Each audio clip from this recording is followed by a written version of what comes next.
Iya. Bismillahirrahmanirrahim. Assalamualaikum warahmatullahi wabarakatuh. Perkenalkan, saya Saadah, calon guru penggerak angkatan 11 dari SMK Negeri 1 Cirebon. Pada kesempatan ini saya akan melakukan demonstrasi kontekstual modul 3.1 tentang pengambilan keputusan berbasis nilai-nilai kebajikan sebagai pemimpin. Pada kesempatan ini saya akan mewawancarai Bapak Ikhwanuddin SPD MSI. Beliau adalah Kepala Sekolah SMK Negeri 1 Cirebon, pimpinan saya. Selamat pagi Bapak. Terima kasih atas waktu luangnya di sela-sela kesibukan Bapak. Kita berbincang-bincang sebentar terkait tentang tugas saya sebagai guru penggerak angkatan 11 tentang pengambilan keputusan berbasis nilai-nilai kebajikan sebagai pemimpin. Ada beberapa pertanyaan yang ingin saya tanyakan. Mungkin Bapak bisa mengalirkan ilmunya ya Pak, kita sharing gitu kan pengalaman-pengalaman Bapak selama ini. Pertanyaan yang pertama yaitu bagaimana Bapak mengidentifikasi kasus-kasus yang mungkin terjadi ya di sekolah ini terkait dengan memisahkan antara dilema etika dan rujukan moral. Itu Pak. Ya, memang dalam kepemimpinan sebagai kepala sekolah tentunya permasalahan itu sangat kompleks ya di satu sekolah itu. Jadi manapun itu kompleks pasti kasus-kasus baik itu terkait dengan siswa, dengan guru, dan karyawan, tim manajemen dengan pihak eksternal gitu ya. Itu memang kompleks sekali kita hadapi. Terkait juga kasus-kasus yang terkait dengan dilematik etik gitu ya, moral itu memang banyak gitu ya. Karena kita hidup di Indonesia, budaya timur, kadang-kadang memang muncul rasa-rasa ego gitu ya. Berbenturan dengan permasalahan-permasalahan yang ada, kadang kita masih mempertimbangkan hal-hal ketimuran gitu ya. Kadang-kadang kita terjebak dengan itu. Tapi tentunya kita tidak mau dan tidak boleh terjebak dengan budaya-budaya yang sebenarnya tidak harus diterapkan dalam hal kita menghadapi permasalahan gitu ya. Rasa tidak enak gitu ya, itu kita harus hilangkan kalau kita menghadapi permasalahan memang yang harus kita ambil keputusan gitu ya, walaupun itu pahit gitu ya, walaupun itu mungkin tidak populer, walaupun itu mungkin sedikit bertentangan dengan hati nurani sebagai ya orang timur gitu ya, rasa-rasa ke orang yang mungkin lebih tua atau kepada teman atau apa, kadang-kadang muncul rasa itu. Tapi itu harus kita kesampingkan ya. Yang kita harus tegakkan adalah ya itu aturan yang memang harus kita ambil. Baik Pak, pertanyaan selanjutnya, bagaimana Bapak menjalankan pengambilan keputusan di sekolah, terutama kasus-kasus bila ada dua kepentingan yang sama-sama benar atau sama-sama mengandung nilai kebajikan? Ya, banyak kita menghadapi berbagai kasus, gitu ya, berbagai kasus yang dimana ini dua kasus ini harus sama-sama segera kita selesaikan, gitu ya. Sama-sama yang memang ini memerlukan tindakan segera, ya. Namun dihadapkan dalam suatu waktu yang memang harus bersamaan, gitu ya. Nah, ini bagaimana kasus ini muncul bersamaan, sama-sama harus segera diselesaikan, gitu. Sama-sama harus segera diambil keputusan. Nah, kita melihat kasus-kasus ini harus secara komprehensif, ya, harus komprehensif secara keseluruhan kasus tersebut, dan kita harus memiliki skala prioritas, gitu, skala prioritas. mana sih yang lebih urgent, mana yang lebih prioritas harus kita ambil, harus kita putuskan lebih dulu. Nah itu memang harus kita jeli, kita harus cermati, makanya melihatnya secara komprehensif. Ya. Keputusan kebijakan yang kita ambil itu harus melihat dari berbagai sisi. Jadi tidak hanya parsial, jadi harus keseluruhan. Jangan sampai kita ini bagus, ini belum tentu kalau kita melihat dampaknya gitu. Jadi ambil keputusan ini dampaknya nanti seperti apa? Memang keputusan kita ambil ini solusi untuk ini, tapi solusi ini nanti akan menimbulkan masalah atau enggak? Nah ini kita harus lihat seperti itu. Jadi harus peka ya Pak ya, apa namanya dalam pengambilan keputusan ya. Kemudian langkah-langkah atau prosedur apa yang biasa Bapak lakukan dalam pengambilan keputusan? Nah, kita memang harus dalam berorganisasi kita harus punya protap ya. Prosedur tetap harus seperti apa langkah-langkahnya. Seperti sekarang beberapa ada kasus yang memang ada yang muncul gitu. Kita tentunya kita harus menginventarisir dulu gitu ya.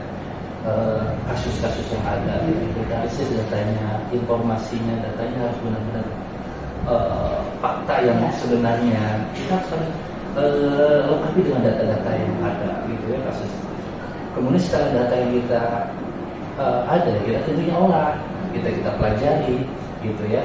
Dari kemudian kita bisa mencari tambahan data dari berbagai sumber, jadi tidak pada satu pihak saja gitu ya, tidak hanya dari satu sisi saja, kita harus cari dari berbagai sumber gitu data itu untuk kita olah, kemudian baru kita akan tentukan mana yang harus kita ambil, yang kita harus putuskan, yang harus ambil kebijakan dari data yang ada ini.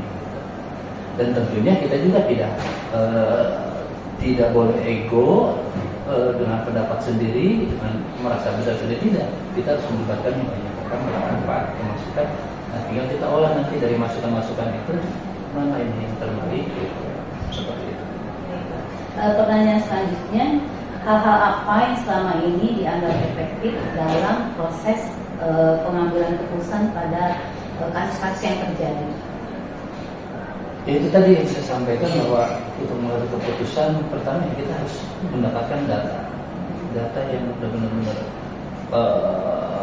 akurat atau sumber, kemudian kita melibatkan beberapa pihak, beberapa orang untuk bisa diajak berdiskusi gitu ya, untuk bisa juga sebagai bahan referensi saya untuk mengambil keputusan. Jadi kita bisa mencari referensi dari orang lain juga gitu ya, pendapat dari orang lain yang mungkin juga bisa menjadi bahan pertimbangan untuk saya untuk mengambil keputusan gitu. Seperti itu. Jadi sekali lagi tidak diambil dari diri sendiri, dari beberapa pihak. Data-datanya apa ya? Ya. Selama ini dalam pengambilan keputusan, apakah Bapak punya semacam jadwal tersendiri, data maksudnya misalkan per bulan atau bagaimana Pak, ada jadwal khusus gitu untuk menyelesaikan masalah, atau misalkan masalah itu diselesaikan pada saat itu juga gitu kan, atau punya jadwal sendiri dalam menyelesaikan kita melihat kasusnya gitu ya, melihat kasusnya. Ada yang memang harus segera diselesaikan, ada yang mungkin kita mengikuti agenda-agenda yang ada yang tersedia gitu ya.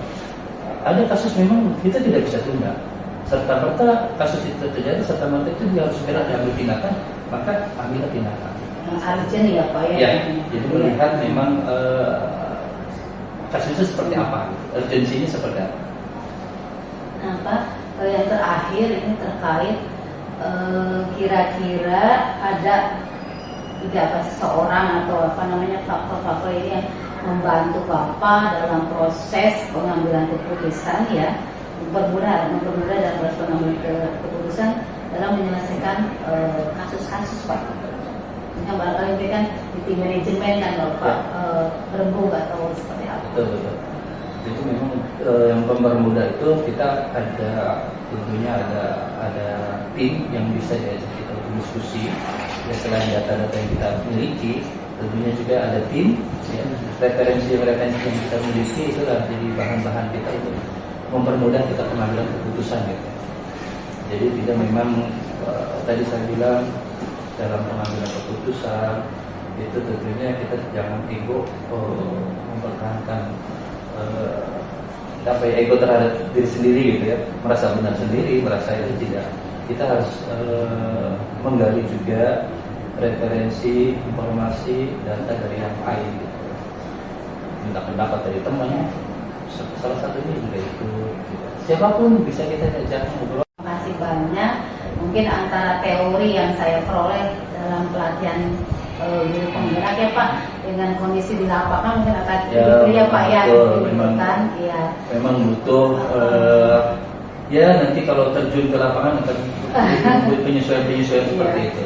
Insya Allah bagi saya pribadi banyak manfaatnya gitu ya Pak, mungkin bisa di-combine nanti Ya.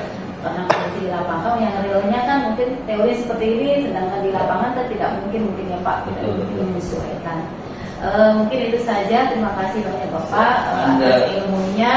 Assalamualaikum warahmatullahi wabarakatuh.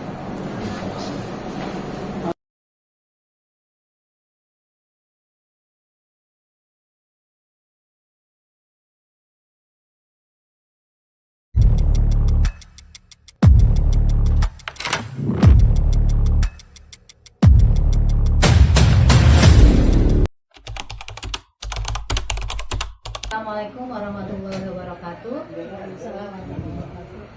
Perkenalkan, saya Saada, calon guru penggerak angkatan 11 dari SMK Negeri 1 Mundu Cirebon. Pada saat ini saya akan melakukan tugas demonstrasi kontekstual modul 3.1 dengan judul pengambilan keputusan berbasis nilai-nilai kebajikan sebagai pemimpin. Kali ini saya akan mewawancarai Ibu Rini. Beliau adalah Kepala Sekolah SMK Maritim. Beliau salah seorang kepala sekolah yang sangat inspiratif, yang saya kagumi ya. Hari ini Bu Rini, ya, saya ada beberapa pertanyaan yang ingin saya ajukan terkait dengan tugas demonstrasi konseptual dari calon guru penggerak Bu. Iya. Apa bisa dimulai Bu? Boleh. Oke, terima kasih ya Bu sebelumnya atas waktu yang Ibu luangkan untuk saya di tengah kesibukan Ibu, gitu kan? Kita sharing saja karena Ibu kan keluarkan ilmunya ya Bu, biar kita berbagi. Gitu. Baik, kita mulai ya Bu.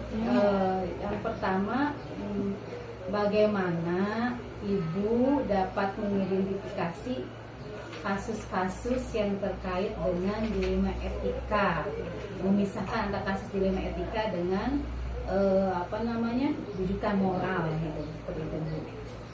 Kira-kira gimana Bu cara Ibu mengidentifikasi kasus-kasus ini?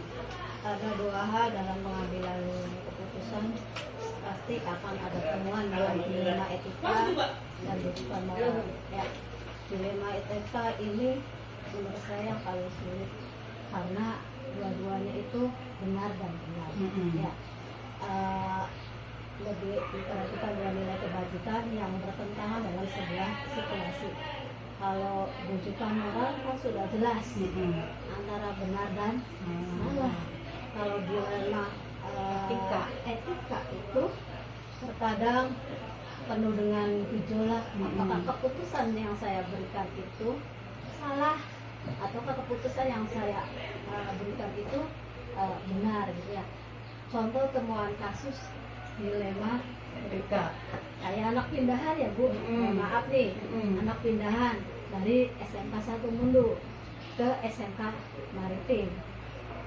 Kita terima juga kadang ada anak tertentu yang bikin virus, ya maksudnya absensi karbonhidrat, ya. Nah dia senangnya kalau tidak diterima, kita lebih ke masa depan mereka, anak itu yang dilema etika. Temuan kasus sebenarnya banyak, temuan kasus tuh yang berikutnya kayak SPP, ya SPT di SMK swasta berapa sih jumlah siswanya? Dana BOS tidak mengcover semuanya. SPT kita mengadakan penelitian SPT, tapi dilemanya di sini adalah orang tua yang tidak mampu, yang akhirnya saya harus mengambil keputusan apakah ini digratiskan atau bagaimana. Dilema juga Bu, kita perlu anggaran untuk operasional, sementara orang tua tingkat ekonominya tidak mampu. Terus yang terakhir masalah diantaranya lagi ya tentang masalah ijazah, dilarang ditahan. Betul, iya nggak boleh Bu. Itu kan secara pasal ada dan itu tuh boomingnya sekarang. Oke lah, tapi masalahnya kita sudah mengcover anak-anak dari kelas 1 sampai kelas 3 dan di situ tertera ada tunggakan, dan tunggakan itu harapannya untuk bisa dibayar. Ternyata tidak boleh menahan ijazah. Setelah ijazah diberikan pasti tunggakan akan lepas gitu. Ya, jadi itu yang namanya menurut saya itu dilema etika, betul ya, seperti Bu Sada. Kalau misalnya yang masuk kategori ini kan masih identifikasi nih kasus-kasus dengan rujukan moral, di antara misal ini kan udah jelas nih salah sesuai aturan, ini benar sesuai aturan, kayak tawuran. Anak tawuran kan masuk kategori rujukan moral, itu salah.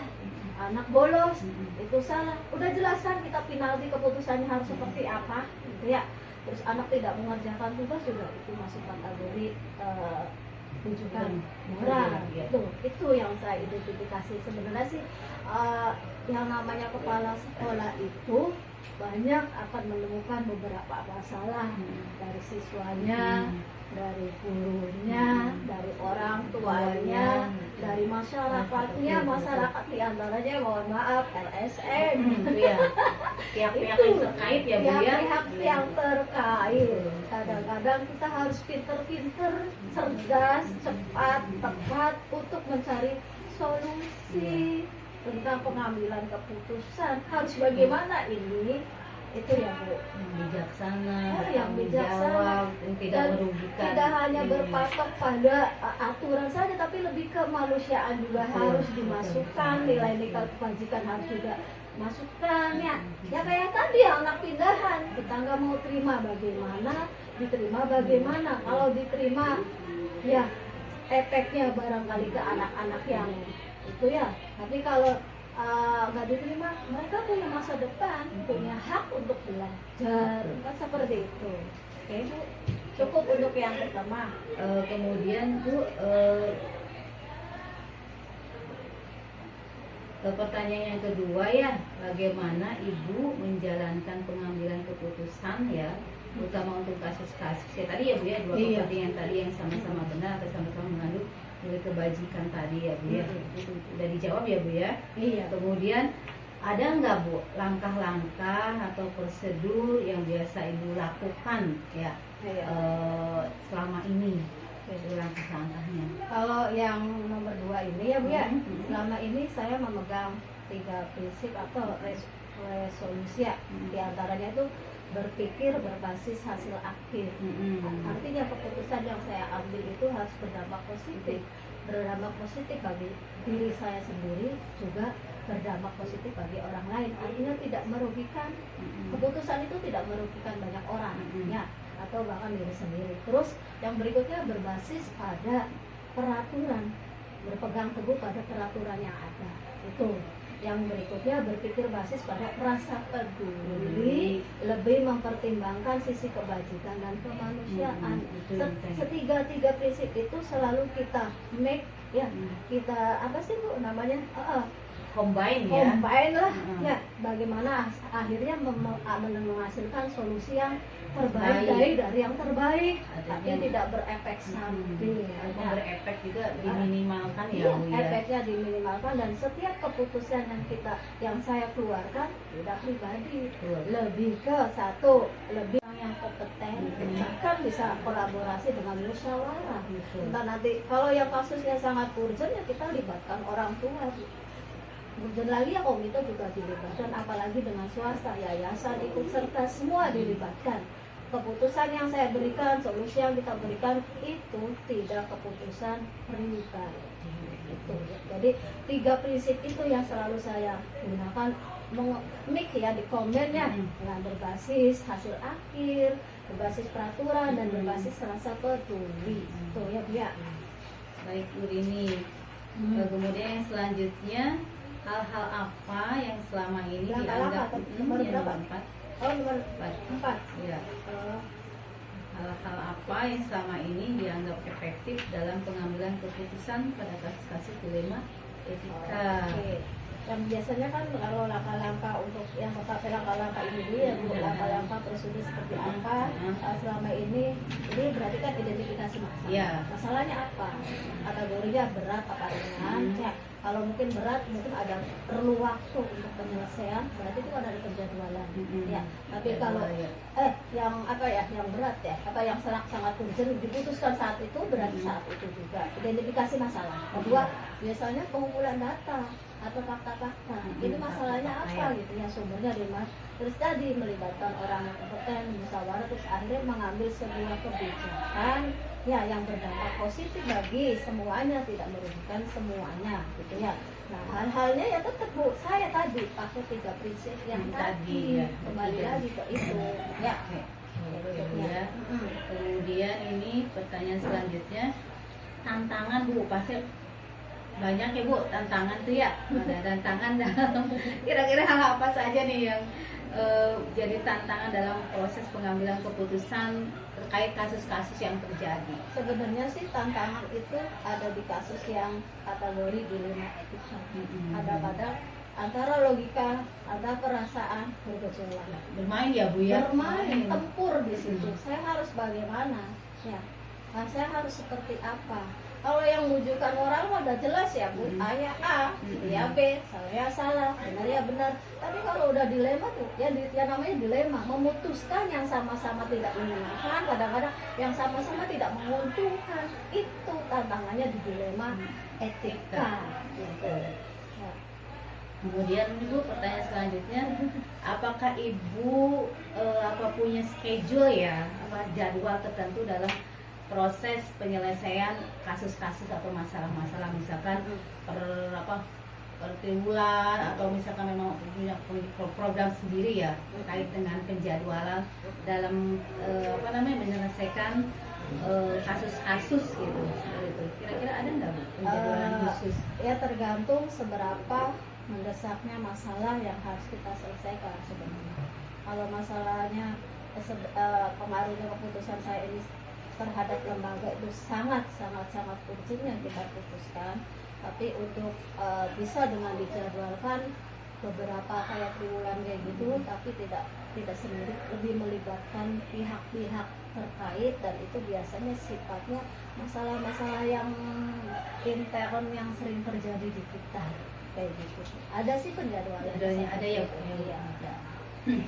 Kemudian adakah seseorang gitu kan atau faktor-faktor yang selama ini mempermudah atau membantu Ibu mungkin tim ya yang dalam penyelesaian kasus-kasus gitu, yang bantu Ibu gitu kan dalam pengambilan keputusan ya, terkait dengan kasus-kasus yang terjadi?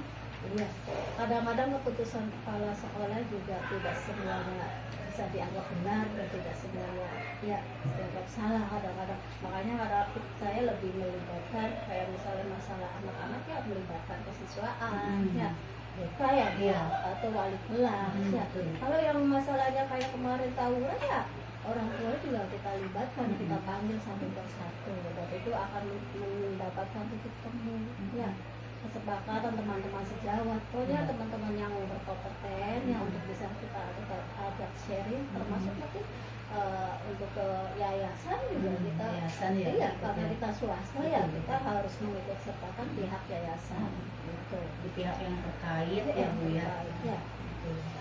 Seberapa besar sih masalahnya gitu ya Bu, tapi yang nggak terlalu urgent banget ya internal sekolah aja. Tapi kalau sudah kategorinya dosisnya yang sangat parah, mungkin saya harus melibatkan yayasan karena saya tidak bisa sepihak gitu ya. Gitu. Baik Bu Rini, itu pertanyaan-pertanyaan yang terkait dengan tugas dari modul 3.1. Terima kasih untuk sharing ilmunya. Terus kemudian insya Allah banyak manfaatnya buat bekal saya. Kemudian mudah-mudahan teori yang saya dapatkan selama PGP ya, pelatihan guru penggerak, mungkin agak sedikit perbedaan dengan kondisi di lapangan, tapi mungkin nanti bisa dikombain ya Bu ya gitu kan. Ya, itu. Mungkin itu saja Bu Nini, terima kasih banyak bincang-bincangnya untuk hari ini, serinya insya Allah banyak manfaatnya, banyak ilmunya yang saya peroleh. Terima kasih. Assalamualaikum warahmatullahi wabarakatuh. Waalaikumsalam warahmatullahi wabarakatuh.